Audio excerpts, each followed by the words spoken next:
Different கேட்டகரியில இருக்கிற திருநங்கைகளை நாங்க காட்டுறோம். அதனால ஒவ்வொரு நாளும் எங்களுக்கு அந்த 7 நாட்கள் தான். ஒவ்வொரு 24 ஹவர்ஸும் அந்த 7 நாட்கள் தான். ஒவ்வொரு மினிட்டும் அந்த 7 நாட்கள் தான்.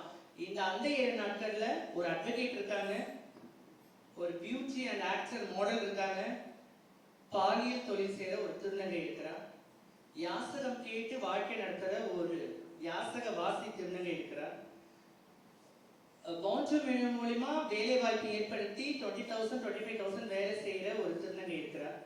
இவர்கள் எல்லாத்தையும் இந்த சமூகத்திற்கு வெளிச்சம் போட்டு காட்டுவதற்காக இல்லை, மக்களுக்கு புரிதலை இன்னும் ஆழ்மனதில் ஏற்படுத்தி கொடுப்பதற்காக. ஸோ அந்த போஸ்டரை லான்ச் பண்ணுறதுக்காக actor and entrepreneur Rukmini Sekar madam கரெக்டாக இருப்பாங்கன்னு நினைக்கிறேன். ஏன்னா இதுக்கு மியூசிக் ஈஸிங்லாம் ஒரு பட்ஜெட்லாம் நான் போட்டு வச்சிருக்கிறேன். பட்ஜெட்டா கேட்ட விட்டு நம்ம சென்னை எல்லாரையும் வாழ வைப்போம்.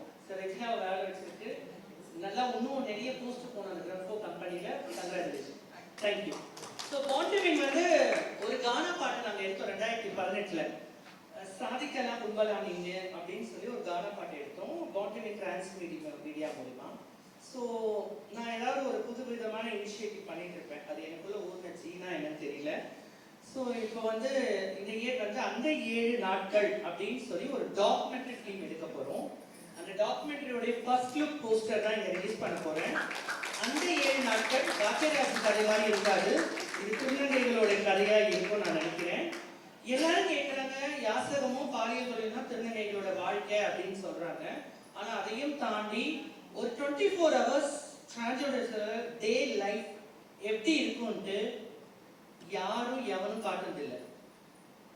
எல்லா யூடியூபரும் எல்லா டைரக்டரும் அந்தரங்க வாழ்க்கையை தான் திருநங்கைகள் அப்படின்னு காமிச்சிருக்கிறாங்க. அது பாலியல் ரீதியாவோ இரவு நேரத்துல ஒரு குத்து அப்படின்ற மாதிரியான டைட்டிலையோ கூகுள்ல டைப் பண்ண வர மாதிரியான கேவலமான விஷயத்தான். யாரையும் குறை சொல்ல, இதையா கமர்ஷியல் பண்ணி அதுல இருந்து லாபம் சம்பாதிக்கிறதுக்காக பகலக்காயா யூஸ் பண்ற எங்க ஜெண்டரை வந்து யூஸ் பண்ற நிறைய பேர் இருக்கிறாங்க.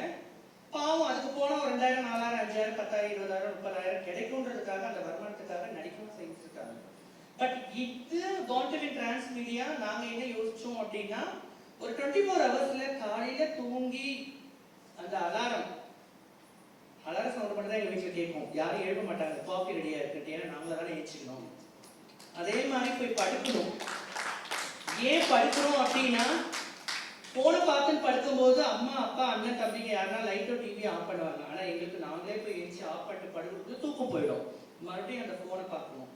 ஸோ கண் விழித்திலிருந்து கண் மூடும் வரை இருக்கிற அந்த 24 ஹவர்ஸ் உள்ள டிரான்ஸோடைய லைஃப் எந்த மாதிரி இருக்கு, எப்படி ஹேண்டில் பண்றாங்க, அவங்க ஒர்க் பண்ற ஏரியா, அவங்க சந்திக்கிற நபர்கள், அவங்க பார்ட்னர்ஸ், அவங்களுடைய பியூட்டி திங்ஸ், அவங்களுடைய என்ன சாப்பிட்றாங்க, எப்படி அவங்க டிராவல் பண்றாங்க அப்படின்றதுக்காக ஒவ்வொரு நாளும் ஒவ்வொரு திருநங்கையை ஷூட் பண்ணலான்னு ஒரு பிளான் வச்சு அதுக்கான வேலைகள் போயிட்டு இருக்கு. அதோடைய ஃபர்ஸ்ட் லுக் போஸ்டரை நான் வெளியிட போறேன்.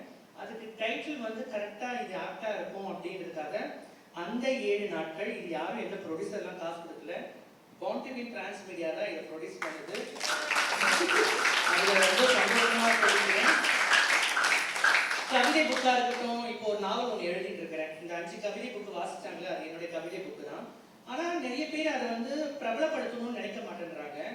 பப்ளிக் பிரபலமா இருக்கிறவங்களை மட்டும்தான் பிரபலப்படுத்தணும்னு நினைக்கிறாங்க, அதுக்கு தூக்கியா இருக்கிறாங்க.